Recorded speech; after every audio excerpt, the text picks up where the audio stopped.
أما بعد قال الله تعالى في كتابه بسم الله الرحمن الرحيم فاسألوا أهل الذكر إن كنتم لا تعلمون صلوات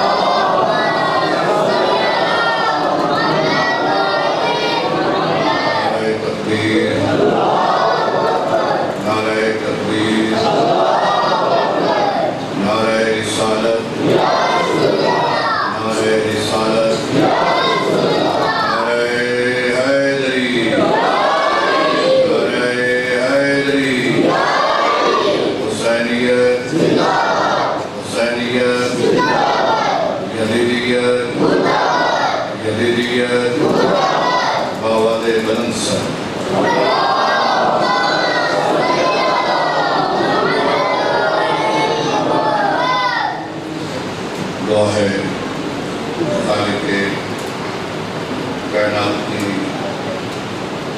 پاک بارگاہ میں اللہ رب العزت بانی مجلس کی صفحہ ماتم بچھائی اپنی بارگاہ میں عزاداران سید الشہداء ماتمداران مظلوم کربلا علماء کرام ذاکرین اعظام جہاں کہیں بھی اپنی اپنی عبادت میں مصروف ہیں مولا سب کی عبادت ادائی اپنی بارگاہ میں موجود ہم سب کو مقصد شہادت مظلوم کربلا مقصد عزاداری سید الشہداء سننے کی لوگوں کو سمجھانے کی اپنی زندگی کو اپنے کردار کو اس عظیم اور پاک مقصد کے مطابق ڈالنے کی مولا توفیق عزاداری سید الشہداء کو مولا دل کتنی راجونی ترقی عطا فرمائے ہم سب کو اللہ اس عزاداری کا صحیح فیض حاصل کرنے کی مولا ہمت اور توفیق عطا فرمائے خالق کائنات کا پاک فرمان آپ کے سامنے تلاوت کر رہا ہوں ترجمہ اور آیہ مجیدہ کے اس حصے کے الفاظ بھی آپ کو یاد ہو چکے ہیں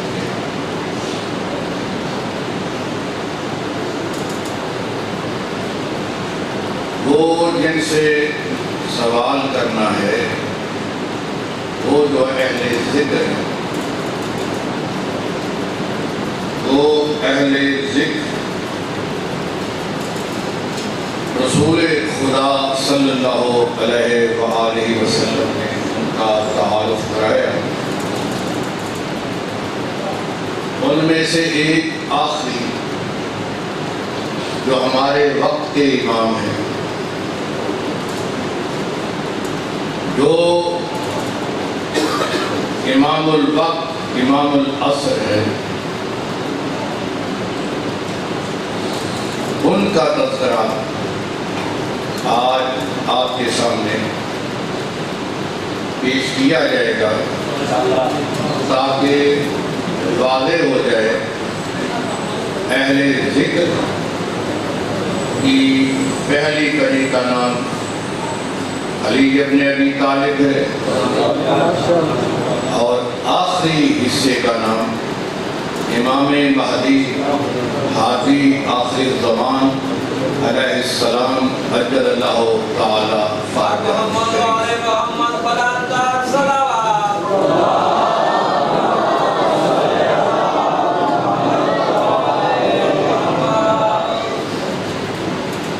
سورہ مومن میں اس سورہ کا دوسرا نام سورہ غافر بھی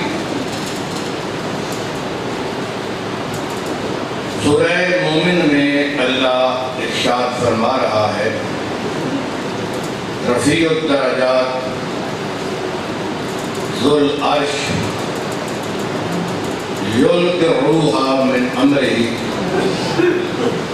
علی من یشاء عباده، میں بلند مقام کا مالک ہوں، رفیع الدرجات، میرے درجات بلند ہیں، ذو العرش، عرش کا مالک میں اللہ ہوں، یلقی الروح من امرہ، اپنے امر سے روح القا کرتا ہوں، بھیجتا ہوں، اپنے امر سے روح بھیجتا ہوں، کس پہ؟ علی من یشاء من عبادہ، ہر بندے پہ نہیں، اپنے بندوں میں سے جس بندے کو چن لیتا ہے۔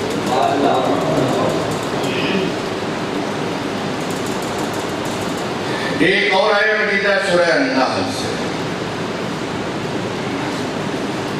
خالق کائنات نے ارشاد فرمایا،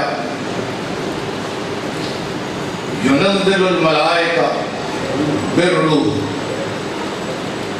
میں فرشتے روح دے کر بھیجتا ہوں، من امرہ، اپنے امر سے، علی من یشاء من عبادہ، اس پہ جس کو میں اپنے بندوں میں سے چن لیتا ہوں۔ یہ فرشتے روح لے کر، یہ فرشتے امر لے کر آتے ہیں، کس کے لیے؟ کس کے پاس؟ اس کے پاس جو اللہ کے بندوں میں سے چنا ہوا ہوتا ہے۔ یہ فرشتے کب تک یہ امر لاتے رہیں؟ یہ فرشتے کب تک یہ روح نازل ہوتی رہے گی اور لاتے رہیں گے؟ سورۃ القدر میں خالق کائنات نے اس کی وضاحت فرما دی، تنزل الملائکۃ والروح فیہا بإذن ربہم من کل امر سلام ہی حتی مطلع الفجر۔ اللہ نے وضاحت فرما دی کہ یہ امر، یہ فرشتے امر لے کر جتنی دیر تک لیلۃ القدر رہے گی، یہ اتنی دیر تک فرشتے یہ امر لاتے رہیں گے۔ اگر اتنی دیر تک، جتنی دیر تک لیلۃ القدر ہے، فرشتے امر لے کر آتے رہیں گے، تو پھر ماننا پڑے گا کہ اتنی دیر تک اللہ کے بندوں میں سے کسی ایسے کا ہونا ضروری ہے جو اس کا چنا ہوا ہو۔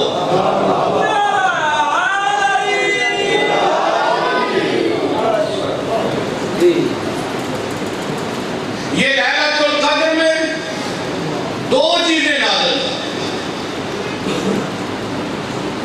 اللہ کی پاک کتاب قرآن بھی لیلۃ القدر میں نازل، یہ اللہ کے امر بھی لیلۃ القدر میں نازل ہوتے۔ نازل کون کرتا ہے؟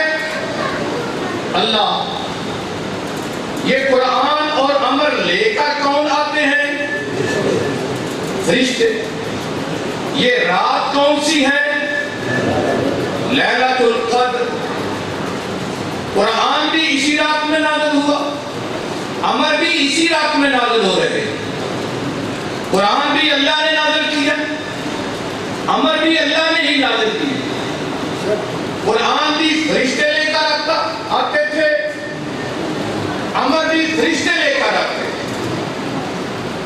اللہ بھی موجود ہے، فرشتے بھی موجود ہیں، لیلۃ القدر بھی موجود ہے۔ قرآن نے آنا بند کر دیا ہے، عمل کے عمل تک آتے رہیں گے۔ قرآن نے آنا بند کیوں کیا ہے؟ یا عمل کے عمل تک کیوں آتے رہیں گے؟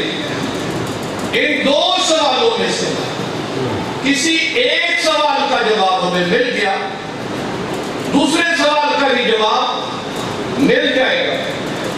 ایک سوال کا جواب موجود ہے، بڑا واضح ہے، ہر ایک کو علم ہے کہ قرآن نے نازل ہونا اس لیے بند کیا ہے کہ جس پہ قرآن نازل ہوتا تھا وہ محمد مصطفیٰ اب اس دنیا میں موجود نہیں ہے۔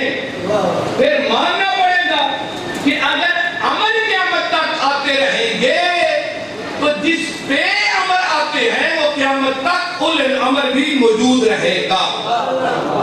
نعرہ تکبیر، نعرہ رسالت، نعرہ حیدری، محمد دشمن دلانت، یہ امام زمان علیہ السلام بلندر صلوات۔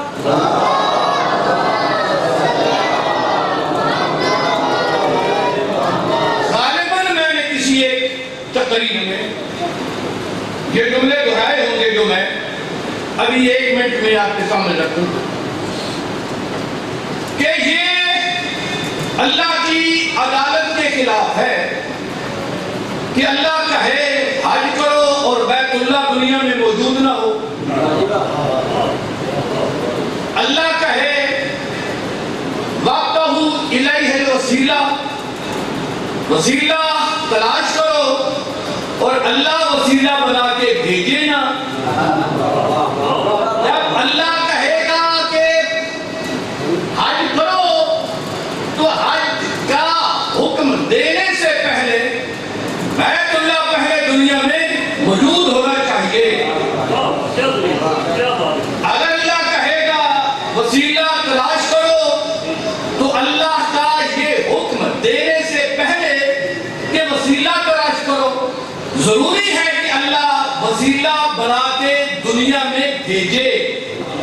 یہ اللہ جیسے حکیم سے بعید ہے ایسی بات کا حکم دے جس پہ عمل کرنا ممکن ہی نہ ہو۔ اگر اللہ کہے کہ اولو الامر فرشتے قیامت تک امر لاتے رہیں گے تو پھر قیامت تک کے لیے اولو الامر کا ہونا ضروری ہے۔ یہی بات ہے، یہی وجہ ہے کہ رسول کائنات نے صلی اللہ علیہ وآلہ وسلم نے علی سے لے کر مہدی تک سب کا تعارف کرایا۔ میں کہہ رہا ہوں انی تارکن فیکم مستقلین کتاب اللہ و اطرت اہل البیت، اطرت اہل بیت۔ یہ اطرت اہل بیت کون ہے؟ جو میرے بعد میرے وصی ہوں، جو میرے بعد میرے نائب ہوں، جو میرے بعد میرے خلیفہ ہوں گے۔ یہ کون ہے یا رسول اللہ؟ رسول آدم نے ارشاد فرمایا یہ 12 ہے، 12 کے 12 بنی ہاشم میں ہیں۔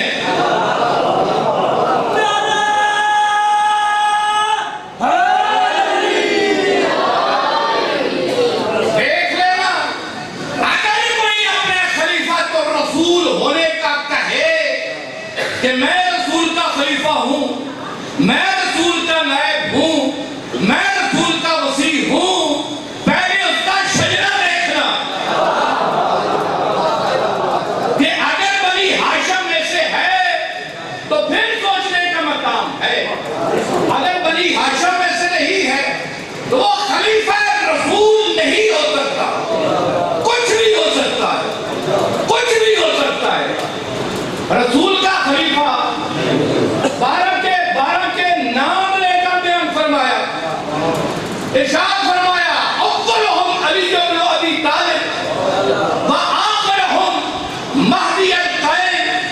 ان میں سے پہلا کا نام علی ہے، آخری مہدی ہے۔ جتنی دیر تک یہ میرا مہدی اس دنیا میں تشریف نہیں لائے گا اتنی دیر تک قیامت نہیں ہو سکتی۔ بلکہ ارشاد فرمایا اللہ قیامت ہو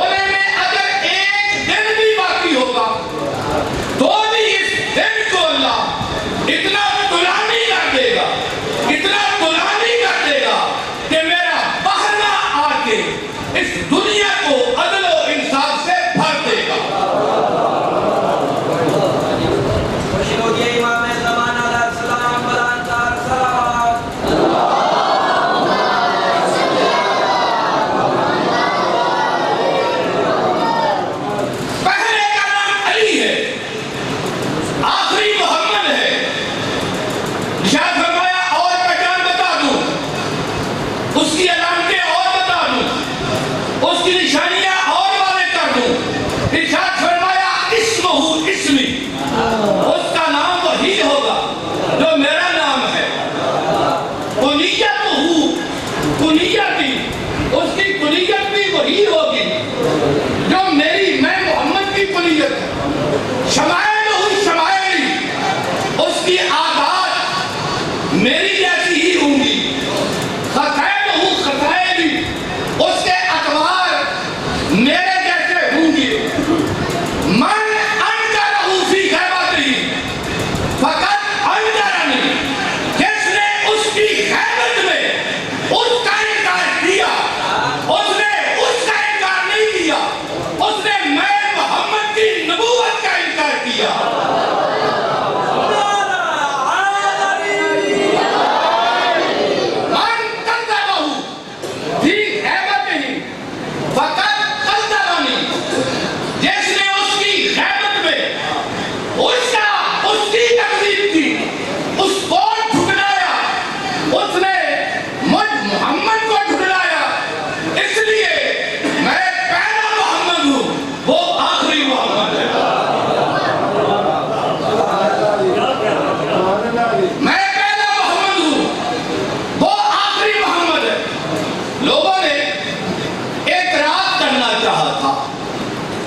لوگ اعتراض کرنا چاہتے تھے، اعتراض کیا. محمد مصطفیٰ نے اپنی حکومت قائم کر لی، پھر اپنے بعد اپنی اولاد کو، اپنی نسل کو، اپنی ذریت کو یہ حکومت دینے کے اسباب کر کے گویا محمد مصطفیٰ نے یہ نسل پرستی کی. یہ نسل پرستی اسلام کا شعبہ نہیں ہے. یہ اسلام نسل پرستی کا حکم نہیں دیتا. محمد مصطفیٰ بانی اسلام وہ یہ کہ اپنے بعد یہ حکومت اپنی اولاد کے لیے بیان کرتے چلے گئے. وہ یہ محمد مصطفیٰ نے نسل پرستی کی ہے. میں کہوں گا تمہیں محمد مصطفیٰ پہ اعتراض کرنا تھا، تمہیں اعتراض کرنا تھا، اس لیے اعتراض کر لیا. لیکن قرآن مجید میں اس کی وضاحت موجود ہے. یہ قرآن بھی پڑھتے رہتے ہیں، ترجمے کے ساتھ بھی پڑھتے ہیں، لیکن کیونکہ اعتراض محمد مصطفیٰ پہ کرنا تھا اس لیے کر دیا. حالانکہ قرآن مجید میں خالق کے کائنات نے خود ارشاد فرمایا وَجَعَلْنَا فِي ذُرِّيَّتِهِ النُّبُوَّةَ وَالْكِتَابَ. اللہ ارشاد فرما رہا ہے میں نے نبوت کو اور کتاب کو ذریت ابراہیم میں رکھ دیا. اگر یہ نسل پرستی ہے تو پھر یہ تو اللہ بھی کر رہا ہے.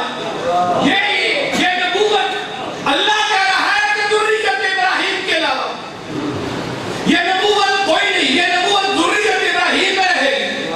اللہ پہ کسی نے اعتراض نہیں کیا کہ اللہ نے ابراہیم کی ذریت اور نسل کو ترجیح دی، دوسروں کے لیے موقع ہی ختم کر دیا. اعتراض کیونکہ محمد پہ کرنا تھا اس لیے کر دیا. اس کے بعد ایک اور آیت میں آپ کے سامنے تلاوت کرتا ہوں. انی جاعلک للناس اماما قال ومن ذریتی. ابراہیم علیہ السلام نے کہا یہ عہدہ امامت میری ذریت میں رکھنا. اگر کہیں اعتراض بنتا ہے تو وہ اعتراض ابراہیم پہ بن سکتا ہے کہ انہوں نے خود کہا کہ میری ذریت میں رکھنا. وہاں بھی اعتراض نہیں کیا، اللہ پہ بھی اعتراض نہیں کیا، ابراہیم پہ بھی اعتراض نہیں کیا. اب محمد مصطفیٰ پہ اعتراض کیا. کیوں کیا؟ اس لیے کہ محمد کے ساتھ ایک دشمنی تھی. یہ اسلام تو فتح مکہ کے بعد انسان کی مجبوری بن گیا تھا.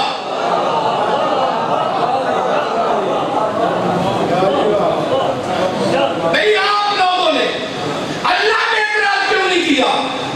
آپ لوگوں نے ابراہیم پہ کیوں نہیں اعتراض کیا؟ کہیں گے اللہ استقامت دے کر کہہ رہا تھا ذریت ابراہیم میں نبوت دے رہا تھا. ابراہیم اپنی ذریت میں استحقاق ایک کر دعا مان رہے تھے. لہذا جہاں استحقاق ہو وہاں پہ اگر کسی چیز کو رکھ دیا جائے تو وہ نسل پرستی نہیں ہوتی. میں کہوں گا محمد مصطفیٰ خلیل خدا سے بڑے نبی ہیں. محمد مصطفیٰ نے اپنے آخری خطبہ غدیر میں اس بات کو واضح کر دیا تھا کہ گورے کو کالے پہ کوئی فضیلت نہیں ہے, عرب کو عجم پہ کوئی فضیلت نہیں ہے.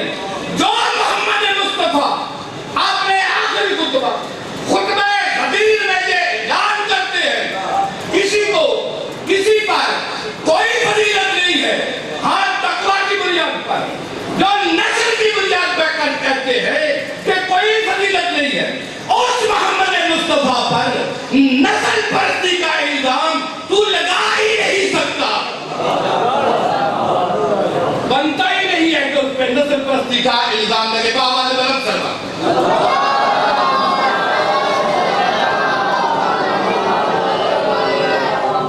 ایک مرتبہ پھر بابا نے بلند سرما.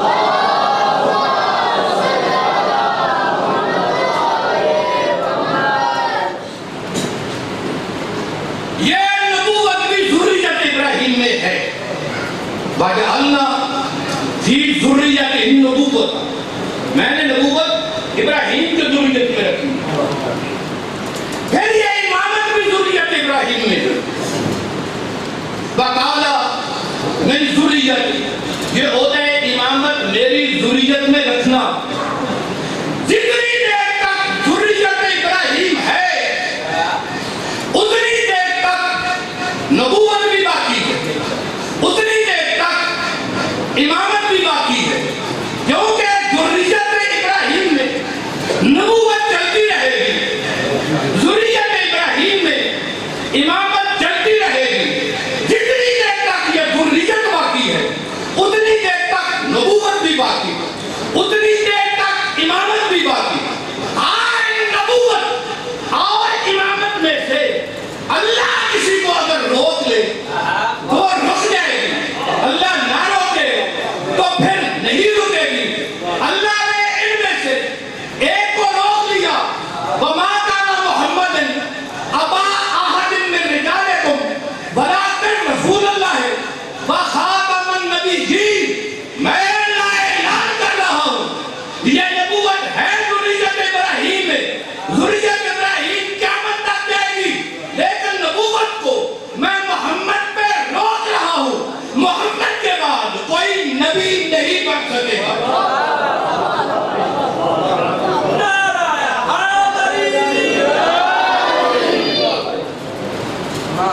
جتنی دیر تک ذریت یہ دونوں چیزیں موجود, اللہ روک لے جس کو روک لے وہ رک جائے گی. اللہ نے نبوت کو محمد مصطفیٰ پہ روک لیا.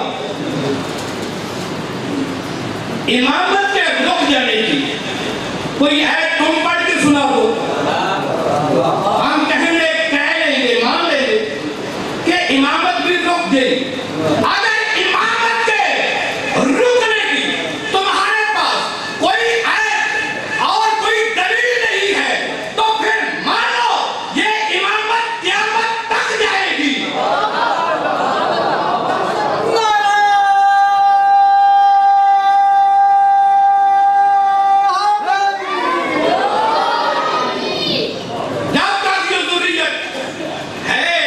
امامت تب تک جائے گی, امامت قیامت تک جائے گی. اگر امامت پہ رکنے کی تمہارے پاس کوئی ایت نہیں ہے, کوئی ایت نہیں ہے تو پھر ہمیں امامت دکھلاؤ کہ تمہارے پاس امامت کہاں ہے. یہ مسجد کی امامت کی بات نہیں ہے, کہنات کی امامت کی بات ہے.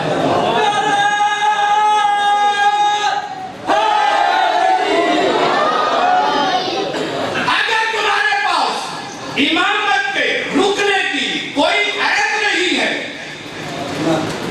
تو پھر تمہیں چاہیے کہ ہمیں کوئی امام بتاؤ جو قیامت تک جائے, کوئی امامت دکھلاؤ جو قیامت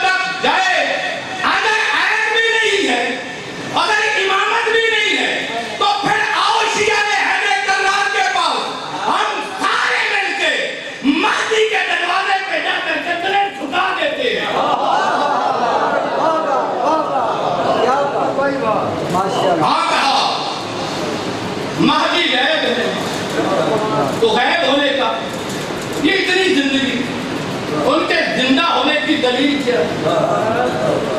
وہ ابھی تک زندہ ہے، 1200 سال ہو گئے، ابھی تک زندہ ہے۔ ان کے زندہ ہونے کی تمہارے پاس دلیل کیا ہے؟ میں کہوں گا ان کے زندہ ہونے کی سب سے بڑی دلیل ہمارے پاس یہ ہے کہ ہم زندہ ہیں، کہ ہم زندہ ہیں۔ خدا گواہ ہے، اللہ کو حاضر ناظر جان کر کہہ رہا ہوں، اگر امام زندہ نہ ہوتے ہم نہ ہوتے۔ ہم ہیں، یہ دلیل ہے کہ امام زندہ ہے۔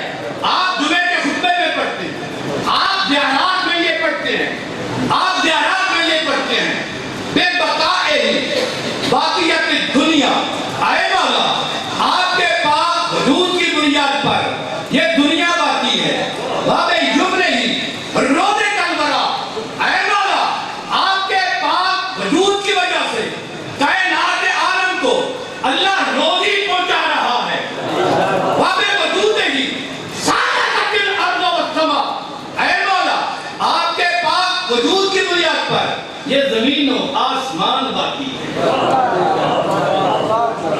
یہ زمین و آسمان آپ کے وجود پہ، یہ دنیا کا موجود ہونا آپ کے وجود پہ، یہ کائنات کے ہر ذرے کو روزی کا ملنا آپ کے وجود پہ بہت بڑی دلیل ہے۔ اگر آپ نہ ہوتے، یہ دنیا نہ ہوتی، اگر آپ نہ ہوتے کسی کو روزی نہ ملتی، اگر آپ نہ ہوتے یہ زمین و آسمان نہ ہوتے، آپ کے وجود کی ہونے کی سب سے بڑی دلیل یہ ہے کہ ہم ہیں، یہ کائنات ہے، یہ روزی ہے، یہ روزی کھانے والے موجود ہے۔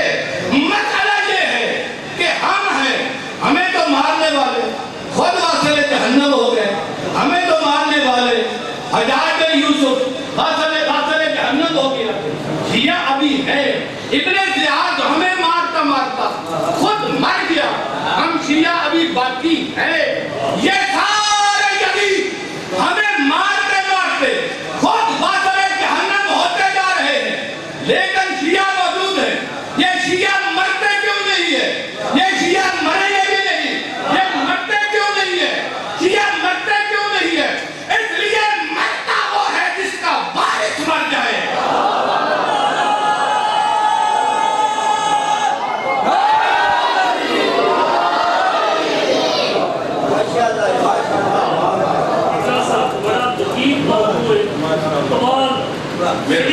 کیا بات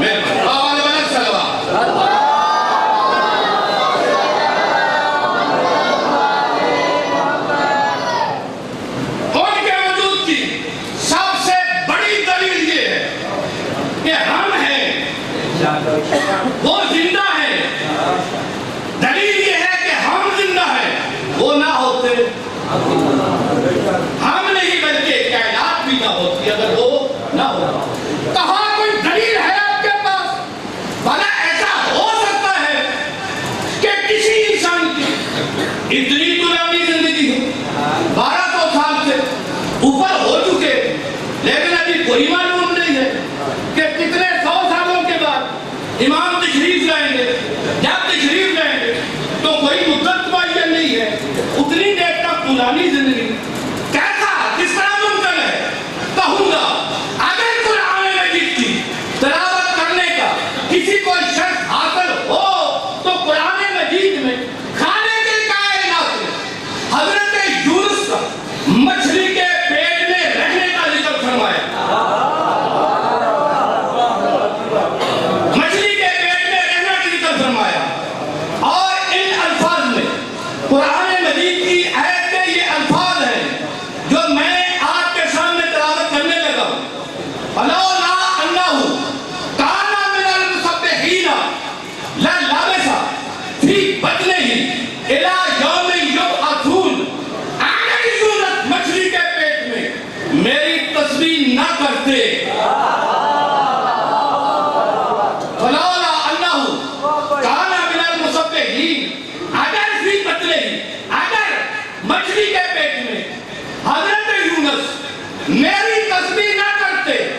لا الہ الا انت سبحانک انی کنت من الظالمین کہ یہ تسبیح نہ پڑھتے تو میں لا لابسا فی بدنہی الی یوم یبعثون قیامت تک کے لیے حضرت یونس کو مچھلی کے پیٹ میں رکھتا.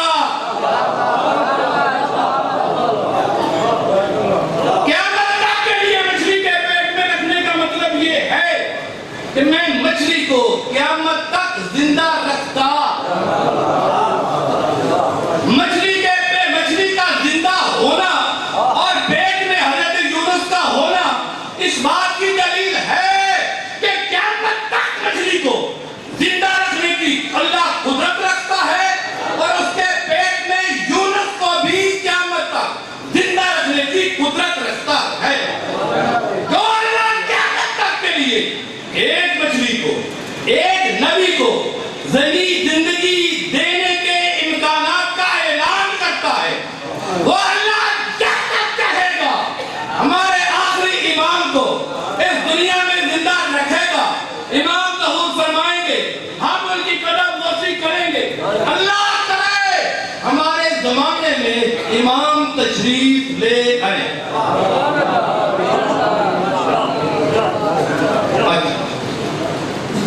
امام تو تیاری کر رہے آنے کی, بھلا آپ کی بھی تیاری ہے؟ مہمان جو آ رہا ہو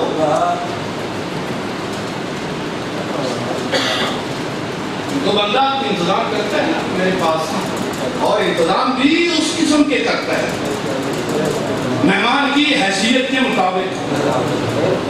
کائنات کا مالک امام, خیر العصر والزمان امام, جس کی وجود کی وجہ سے یہ کائنات باقی ہے, وہ امام اگر آج ہے ذرا جھام والا چٹھا میں, تو آپ کے پاس آپ کے گھر میں کوئی ایسی تیاری ہے کہ آپ کہیں کہ امام میرے گھر میں تشریف لائے؟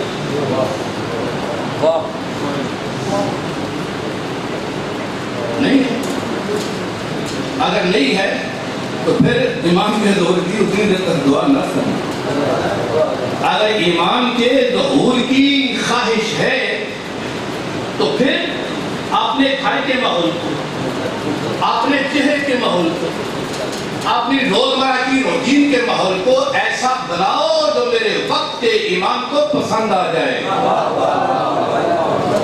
وقت کے امام کو پسند آ جائے وہ ماحول بناؤ. وہ ماحول بنانے کے لیے کچھ ہمت سے کام لینا, وہ ماحول بنانے کے لیے کچھ چیزوں کو چھوڑنا پڑے, وہ ماحول بنانے کے لیے کچھ چیزوں کو اپنانا پڑے. خدا گواہ ہے, اللہ کو حاضر ناظر جان کر کہہ رہا ہوں, جس چہرے پہ داڑھی نہیں ہوگی امام کو پسند نہیں. جس گھر میں مال خلوت اور زکات کا ادا شدہ نہیں ہوگا, آپ قدموں میں سر رکھ دیں, امام اس گھر میں تشریف نہیں لائیں. کوئی پرابلم نہیں ہے, کوئی مشکل نہیں ہے. لا یکلف اللہ نفسا الا وسعها, اللہ نے حکم ہی اس بات کا دیا ہے جو کام انسان کے بس میں ہے. بابا نے بلند صلوات پڑھا.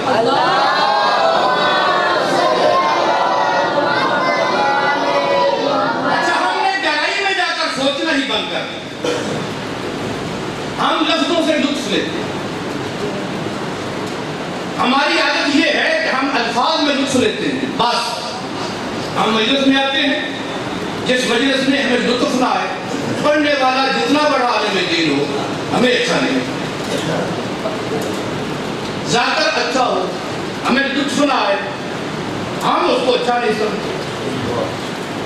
جبکہ ذکر محمد و اہل بیت محمد علیہ السلام وہ بھی کرتی ہے. یہ لطف نہ لو, بعد میں وہ چیز تلاش کرو جو اللہ کا رسول اور اس کے نئے دین آپ سے طلب کر رہے ہیں. لطف لینا چند روزہ نظر بہار ہی کی اس دنیا دے گلشن مگر این شباب جو آون گی اس چمن تے رخ اجڑن یہ لطف چند ہوتا ہے. میری گفتگو ذاکر کی گفتگو علماء دین کی گفتگو میں سے وہ تلاش کرو جو اللہ تجھ سے طلب کر رہا ہے, جو رسول تجھ سے مانگ رہے ہیں, جو احمد علیہ السلام ہم سے مانگ رہے ہیں, وہ دیکھنے کی کوشش کرو وہ ہم سے کیا طلب کر رہے ہیں. اگر وہ نہیں ملا تو ہم کامیاب نہیں, آسانی کے ساتھ مل جائے گا. کہاں پہ؟ جب کربلا کی ابتدا آپ دیکھیں گے, ابتدا میں آپ کو آسانی سے مل جائے گا. کیا؟ انما خرائط لطلب الاصلاح فی امت جد رسول اللہ. میں کہتا ہوں یہ جو برائیوں کا شکار ہو گئے وہ برائیاں ان سے دور کریں. جو نیکیاں یہ چھوڑ بیٹھے ہیں ان نیکیوں کی طرف ان کو بلاؤں. ان آمر بالمعروف وانہا عن المنکر, میں ان کو امر بالمعروف نہیں عن المنکر برائیوں سے دور کرنے کے لیے جا رہا ہوں. یہ ہے مجلس ادا. تو کربلا والوں نے ان کا مشن یہی ہے, یہ مجلس ادا کا مشن بھی ہے. لٹا ہوا قافلہ کربلا پہ کوفہ, کوفہ سے شام,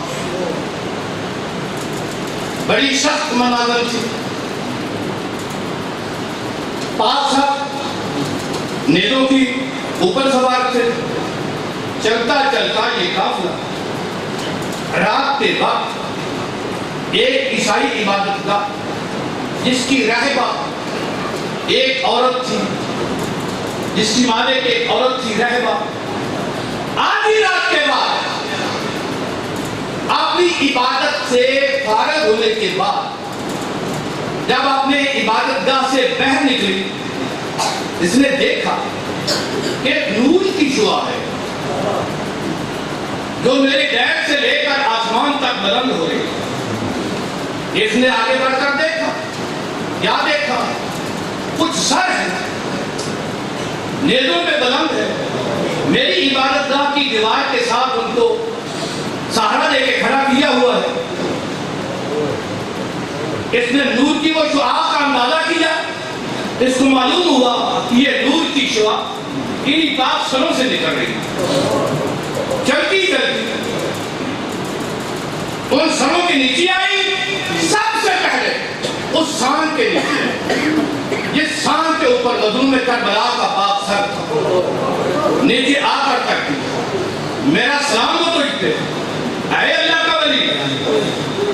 کٹے ہوئے سر سے سلام کا جواب ملا, آگے بڑھی, پھر ایک سر کو سلام دیا, سلام کا جواب ملا, آگے بڑھی, پھر ایک نو کے نیزے پہ سر تھا, اس کو سلام کیا, سلام کا جواب ملا, آگے بڑھی, اس سر کے نیچے آئی, اس سر کے نیچے آئی, اس سان کے پاس آئی جس سان کے اوپر شہزادہ علی اکبر کا پاک سر تھا. جب اس سان کے نیچے آئی نا, ایک مرتبہ اوپر دیکھا, سلام کرنا بھول گئی, سلام کرنا بھول گئی, سر کی طرف دیکھ کر کہا چودھری کا کام ہے, تیرے مرنے سے پہلے انشاءاللہ تیری ماں مر گئی. قافلہ چلتا رہا, قافلہ چلتا رہا. ایک سان پہ شہزادہ علی اکبر کا پاک سر تھا. جب ان ظالموں نے دیکھا, ہوتا ہے سان پہ شہزادہ علی اکبر کا سر, ایک سان پہ مظلوم